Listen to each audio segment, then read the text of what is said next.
Bienvenidos a un nuevo podcast de SOGU.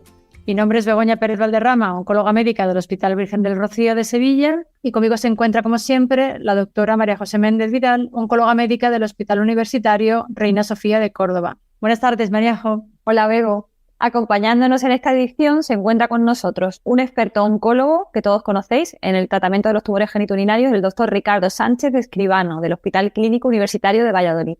Bienvenido, Ricardo, a este podcast. Hola, buenas tardes y muchas gracias por la invitación. Bueno, pues hoy vamos a hablar de los trabajos más importantes de cáncer de vejiga presentados en esta edición del Congreso Americano que se ha celebrado del 2 al 6 de junio en Chicago. Ricardo, ¿qué destacas del Congreso en carcinoma urotelial?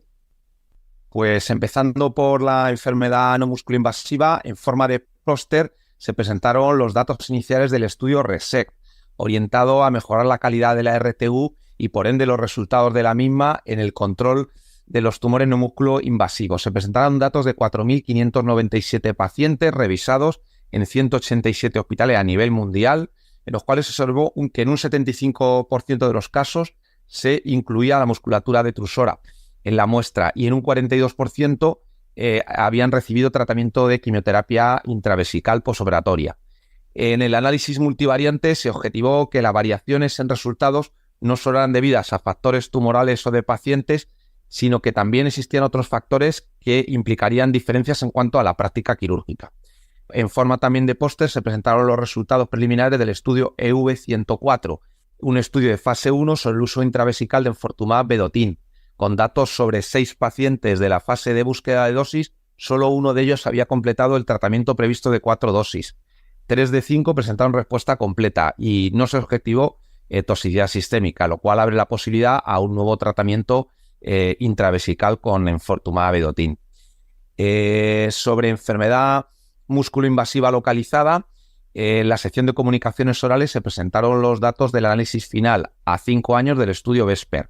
Este es un estudio fase 3, académico, francés, del grupo GETUG, que comparaba el estándar de 4 ciclos de cisplatino-gemcitabina en régimen adyuvante o neoadyuvante frente a 6 ciclos del régimen MVAC dosis densas en pacientes con cáncer de vejiga más de T2 N0M0 en neoadyuvancia y más de T2 N positivos M0 en adyuvantes. Su objetivo primario era la PFS a 3 años, siendo los secundarios la supervivencia global y el tiempo a la progresión. Aleatorizó 437 pacientes, la mayoría en indicación neoadyuvante, el 88%, 245 en el brazo gemcitabina cisplatino y 248 en el brazo MVAC dosis densas. El 60% recibieron los 6 ciclos previstos en el brazo experimental y el 84% en el de cisplatino gemcitabina. Las cistectomías se practicaron en el 91 y 84% de los pacientes respectivamente. Los datos del objetivo primario, PFS a 3 años, se presentaron en ESMO 21 y fueron publicados posteriormente en el Journal Clinical Oncology. Si bien no fueron estadísticamente significativos para la población general, sí demostró beneficio para el grupo neoadyuvante. 69 versus 58% de PFS a 3 años con una hazard ratio del 0,68. En la presentación a cargo del Dr. Pfister se comunicaron los datos de supervivencia global a 5 años, con una diferencia a favor de la rama de dosis densas de MVAC de 66% versus 57%, con un hazard ratio de 0,71. Se observaron diferencias en resultados según la exposición a platino, obteniendo los mejores resultados aquellos pacientes que recibían más de 4 ciclos. En cuanto a toxicidades, el brazo experimental demostró mayor astenia, anemia y eventos digestivos. El estudio VESPER refuerza pues el empleo de las dosis densas de MVAC como una alternativa en neoadyuvancia para pacientes seleccionados con buena situación funcional, platino elegibles y con uso de factores estimulantes de colonias profilácticos. También como comunicación oral se presentaron los resultados del estudio SWOG S1011, un estudio fase 3 para dilucidar el valor de la linfadenectomía extendida, es decirse, ilíaca interna externa obturatrices, que supone la linfadenectomía convencional, asociando además presacros, ilíaca común y aortocabos distales. frente a la convencional. Se incluyeron pacientes con enfermedad T2, T3, N positivos o negativos, pudiendo haber recibido quimioterapia neoadyuvante o adyuvante. La randomización se realizaba de forma intraoperatoria para descartar que hubiera enfermedad más allá de N1. Se incluyeron 620 pacientes, 315 al brazo estándar y 305 en el experimental, y el estudio demostró mayor número de ganglios totales y mayor de N positivos, sobre todo los T3, en el brazo experimental, sin objetivarse diferencias en el desenlace principal de supervivencia libre de enfermedad, ni supervivencia global. El brazo experimental presentó una mayor incidencia de morbilidad posoperatoria, anemia, infección urinaria, trombosis. Con los resultados de este estudio y los del europeo LEA, también negativos, se demuestra la futilidad de la linfadenectomía extendida en cáncer de vejiga músculo-invasivo. También quiero destacar en esta sección el estudio PROF 302 presentado en forma de póster, en el que se evaluaba un estudio fase 2 en que se evaluaba el empleo del inhibidor de FGFR infigratinib frente a placebo como terapia adyuvante en pacientes intervenidos, sometido a quimioterapia neoadyuvante o platino inelegible o que rechazaban platino, portadores de alteraciones de FGFR3, ya fueran mutaciones, fusiones o reordenamiento. Su principal objetivo, supervivencia libre de enfermedad, medido por investigador. El estudio resultó fallido por un lento reclutamiento al no alcanzar el N objetivo, ya que de 617 pacientes cribados, solo 119, un 19%, pudieron seleccionarse, demostrando la dificultad de realizar estudios en población FGFR mutada precoz. A mí el estudio Vesper me deja bastante fría, ¿no? Porque creo que es un estudio con muy buena intención, pero que sea por el diseño, sea por la toxicidad de los 6 ciclos de MVAC, sea por lo que sea, la verdad que el estudio no demuestra su objetivo principal, que es la mejoría en PFS, ¿no? A 3 años de dosis densas de MVAC frente a Cisgem. La verdad que aquí hay mucha polémica. Yo creo que el 50% de los oncólogos creen que es mejor dosis densas de MVAC, el otro 50% no. ¿Cuál es tu opinión? ¿Tú crees que el estudio refuerza, bueno, yo creo que lo has dicho, ¿no? Que refuerza un poco esa opinión de que dosis densa de MVAC es mejor, pero ¿todos los pacientes deben utilizar ese esquema o hay margen para Cisgem también? ¿Qué opinas? Por supuesto. Hombre, yo creo que, francamente, si podemos utilizar un régimen de quimioterapia, el más apropiado debería ser dosis densas de MVAC, porque al final la diferencia en toxicidad no es tan importante, teniendo en cuenta que MVAC tiene un uso obligado de factores estimulantes de colonia. Quizá por ahí elimina pues, los mayores riesgos de, sobre todo, de morbilidad y toxicidad severa. Otra cosa está en el número de ciclos. En mi experiencia, los pacientes difícilmente aguantan más de 4 ciclos, porque es un régimen bastante intensivo y, pues bueno, sobre todo no aplicable quizás al 60%, te diría, de los pacientes, sobre todo todos aquellos que no tienen una buena función renal, los que no tienen un buen estado general para poder tolerar este tratamiento. O sea, que tú te quedas tranquilo en aquellos pacientes que puedes utilizar dosis densas de MVAC, utilizas siempre como elección, pero que en aquellos pacientes que no puedes, utilizas platino gemcitabina. Básicamente, aunque la verdad es que los que no puedo utilizar platino gemcitabina probablemente ni siquiera utilizo tratamiento neoadyuvante. Son pacientes que a lo mejor, pues eso, ya van a ser platino ineligibles y a lo mejor van a tener que primar el uso de la cistectomía upfront, ¿no? Y luego el tratamiento adyuvante. Eso siempre que sea una situación de neoadyuvancia electiva. Es decir, que es un paciente que se pueda operar de entrada. Yo creo que, como dice Bego, no podemos decir que es mejor. Aquí hay opiniones, ¿no? Hay gente de dosis densa, hay gente de platino gemcitabina, ¿no? Que al final también es la experiencia en un régimen y que te puedes también quedar tranquilo si utilizas cisplatino gemcitabina, ¿no? Sí, yo creo que también el otro mensaje es las dosis de platino. Ahí también hay datos, pues eso, que nos hablan de que los pacientes deberían recibir un mínimo de 4 dosis. Decía que al final los ensayos clínicos actualmente en marcha, el brazo control es Cisgem, ¿no? Complicado también poner un brazo control con dosis de MVAC, pero bueno, yo creo que ambos regímenes son buenos siempre y cuando los sepas usar y, como tú dices bien, al final lo importante es la densidad de dosis, ¿no? del cisplatino. En aquellos pacientes que a partir del tercer ciclo hacen mucha toxicidad, ¿qué hacéis? ¿Paráis? Sí, yo lo que hago ya, si el tercero han tenido ya alguna complicación, se va al quirófano, porque tampoco vas a retrasar ya más la cistectomía. Y la verdad es que la tasa de respuestas completas, que además lo he revisado hace muy poco, pues está por encima del 30%, con lo cual, pues bien. Bueno, yo creo que pasamos, ¿no? Avanzada.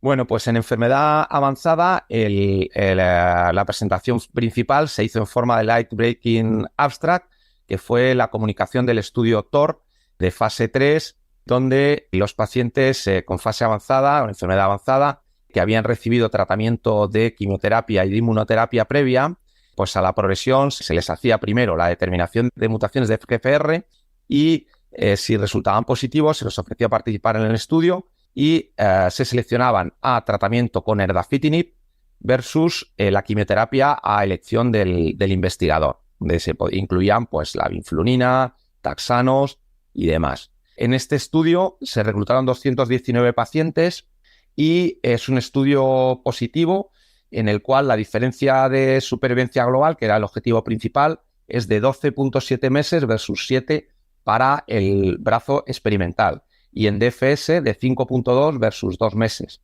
La tasa de respuesta también resultó bastante significativa, de 45.2% versus 11.5% en el brazo de quimioterapia.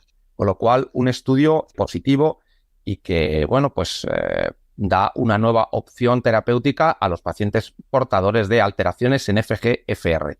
Bueno, pues la toxicidad es la que ya se conocía un poco de estos tratamientos, sobre todo la hiperfosfatemia, hasta un 20% de toxicidad ocular con la retinitis serosa, toxicidad ungueal, cutánea, que como se nos ha contado, pues son toxicidades que si bien son en grado bajo, suelen ser bastante mantenidas y que incordian bastante a los pacientes.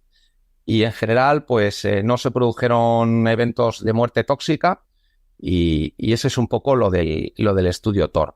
Bueno, yo creo que al final, bueno, el TOR es un estudio positivo. Yo creo que bueno, los datos son buenos, es estadísticamente significativo. La pregunta, como siempre, es que, claro, como todos los estudios van saliendo resultados, como ya tenemos otros resultados de estudios previos, resulta que ahora tenemos enfortumab vedotin, que no sabemos cuál es su beneficio en los pacientes que tienen alteraciones de FGFR, no sabemos si es mejor o no lo es. Y luego también está avelumab de mantenimiento, que en este estudio tampoco se incluyeron pacientes que no habían progresado a platino y que estaban en respuesta y recibían avelumab de mantenimiento, ¿no? Entonces, finalmente, ¿dónde vamos a situar el fármaco? Estamos pendientes de la otra cohorte del TOR, que no sabe, va a salir en ESMO, pero no sabemos resultados. La pregunta es, cuando tengamos un paciente que progrese a inmuno de mantenimiento o inmuno de segunda línea, Ricardo, tendremos que elegir entre enfortumab vedotin o FGFR en pacientes mutados. ¿Cómo vamos a elegir? Que es la pregunta que yo me planteo, ¿no? ¿De qué manera puedo ayudarme a elegir? No sé si hay... Bueno, la primera respuesta es obvia. Lo primero que tenemos que hacer es, desde luego, los pacientes, sobre todo ya desde enfermedad avanzada, tenerlos testados para saber si tienen la mutación o no, si van a ser candidatos o no a este tratamiento. Luego lo de la ubicación, como tú dices, pues es un asunto peliagudo. Bien es cierto que sí que hay algún dato de enfortumab vedotin en pacientes con mutaciones en FGFR que se ha analizado a nivel post-hoc y no parece que respondan peor ni mejor al enfortumab vedotin. Sí que podríamos primar enfortumab vedotin quizás en ese paciente más sintomático porque puedes tener algún dato de que las respuestas sean quizás más dramáticas con enfortumab vedotin, pero también tendremos que guiarnos de toxicidades previas. Si el paciente ya viene presentando una neuropatía periférica, pues probablemente va a ser más orientativo irnos hacia erdafitinib, ¿no? Y eso es lo que te puedo yo contar. Sí, no, yo estoy de acuerdo. Pasa que es verdad que el ERDA es la típica toxicidad que no es grave, ¿no? Pero la calidad de vida de los pacientes es tremenda, ¿no? Lo mal que lo pasan. A mí por eso a veces el erdafitinib me deja un poco fría, porque creo que el tiempo que dura la respuesta con la calidad de vida que perciben los pacientes, pues no creo que esté bien equilibrada, ¿no? No sé tu opinión. Sí, ese es el tema que tenemos, ¿no? De la brevedad de la duración de las respuestas. Pero bueno, eso quizás se pueda responder, y ahora hablaremos algo de ello, con la combinación de agentes. Hombre, yo creo que como muy bien has dicho, yo creo que hay que testar a los pacientes en enfermedad avanzada para tenerlos ya seleccionados y a ver qué ocurre con la otra cohorte, porque yo creo que es verdad que el paciente mutado tiene una línea adicional y parece también apetecible utilizar en secuencia siempre que te lo permitan, claro. Lo que no sé es, como dice Bego, si posicionados ahora mismo los dos en tercera nos van a dejar usar o uno u otro. No sé lo que pasará. Seguramente, ¿no? Porque además yo creo que la tercera línea es clave porque ya a muy pocos pacientes realmente están bien y van a responder de manera significativa a una tercera línea de los que llegan, que el problema es que los que recaen a la segunda hay un porcentaje muy importante, ¿no? Que no pueden recibir nada. Entonces, ¿cómo vas a elegir o cómo vas a seleccionar esa tercera? Yo creo que es clave porque llegar a una cuarta va a ser muchísimo más complejo, ¿no? Yo creo que lo bonito es que estemos hablando de precisamente terceras líneas en vejiga. Y eso significa que vamos avanzando y vamos dando pasos. Sabremos a ver cómo lo organizamos, pero de momento yo creo que es un gran avance. Sí, yo estoy de acuerdo. Continuamos si quieres.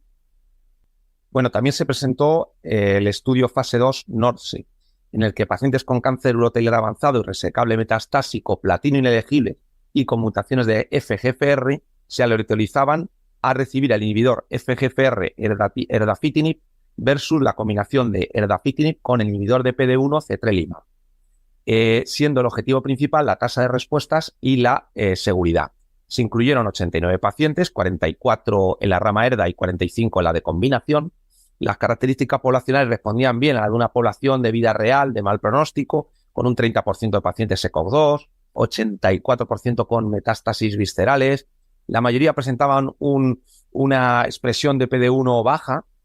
Y bueno, los resultados del estudio fue que se obtuvo una tasa de respuesta del 44.2% para la monoterapia, similar a los resultados que ya hemos hablado del fase 3 TOR, y de un 54.5% para la de combinación.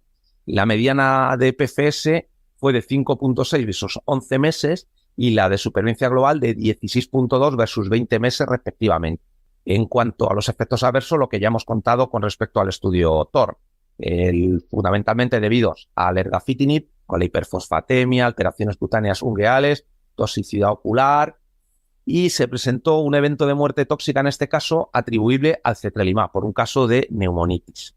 En fin, esto nos abre la puerta a que la combinación de agentes de anti-FGFR con inhibidores del checkpoint puede tener un potencial papel en mejorar la profundidad y la duración de las respuestas. Otra comunicación oral relevante fue la presentación de los resultados a casi 4 años de seguimiento del estudio EV103 cohorte A, correspondiente a la desescalada de dosis más la cohorte de expansión. El estudio exploraba la combinación de pembrolizumab más enfortumab vedotin en población de enfermedad avanzada platino inelegible. Ya publicado inicialmente en el Journal Clinical Oncology, reportaba una tasa de respuesta del 73.3% con un 93.5% de beneficio clínico. La actualización presentada, con una mediana de seguimiento ya de 47 meses, demostraba una mediana de duración de la respuesta de 22.1 meses, con un 47% de pacientes sin progresión a 24 meses y una mediana de supervivencia de 26 meses, con un 56.4% de pacientes vivos a 24 meses. De nuevo, la combinación de agentes presenta resultados persistentes en el tiempo y esperamos sean refrendados por el estudio fase 3 que está en marcha, que es el EV302. Y también se comunicó un análisis post-hoc del estudio fase 3 INVIGOR 130, que aleatorizaba, pues ya conocemos en un estudio de 3 brazos, en primera línea, atezo platino gencitabina versus atezo, con resultados negativos ya comunicados en ESMO 2020 y publicados en Lancet. En esta ocasión se analizaron los pacientes del brazo quimioterapia atezo versus quimioterapia que mantenían respuesta a 18 meses y continuaban con atezo de mantenimiento, intentando realizar un estudio similar a Javelin Bladder 100. Estudio positivo con avelumab de mantenimiento tras respuesta a quimioterapia de inducción. De nuevo nos encontraron diferencias significativas en supervivencia. A esperar del resultado del NILE, ningún estudio de momento ha demostrado que añadirle inmunoterapia en primera línea a la quimioterapia aporte beneficio en cáncer de vejiga. Bueno, ya pasando a biomarcadores, he destacado en esta sección 4 pósters.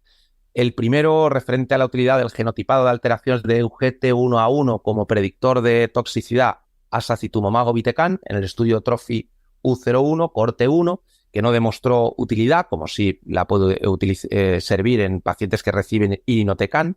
También se presentaron los resultados de un estudio de vida real con pacientes de la Cleveland Clinic sobre el empleo de antibióticos en pacientes con cáncer urotelar avanzado tratados con pembrolizumab, demostrándose el valor deletérea sobre la supervivencia cuando los antibióticos se recibían en los 60 días previos al inicio de tratamiento, pero no afectaba cuando los recibían una vez iniciada la inmunoterapia.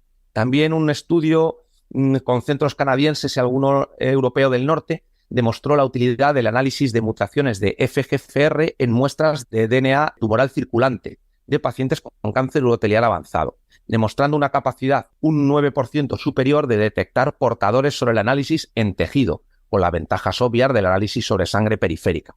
Podría suponer una vía de mejora en cuanto a la selección de pacientes para ensayos clínicos con inhibidores de FGFR e incluso su empleo en la práctica clínica. Por último, un estudio italiano sobre pacientes en el ensayo PURE-1 de pembrolizumab neoadyuvante en cáncer de vejiga músculo-invasivo, que demostró el valor predictivo de la respuesta por resonancia siguiendo el score BIRATS, que mejoró la capacidad de otros factores como el estadio clínico, el TMB o el CPS, y en estos pues se ve que la resonancia puede ser un buen marcador subrogado para futuros estudios y debería evaluarse en la selección también de pacientes para terapia preservadora de órganos. Y ahí lo dejamos. Bueno, pues muchas gracias, Ricardo, por tu estupendo resumen. Sin más, nos despedimos hasta el siguiente podcast. Muchas gracias a vosotros y a Sogu por la invitación.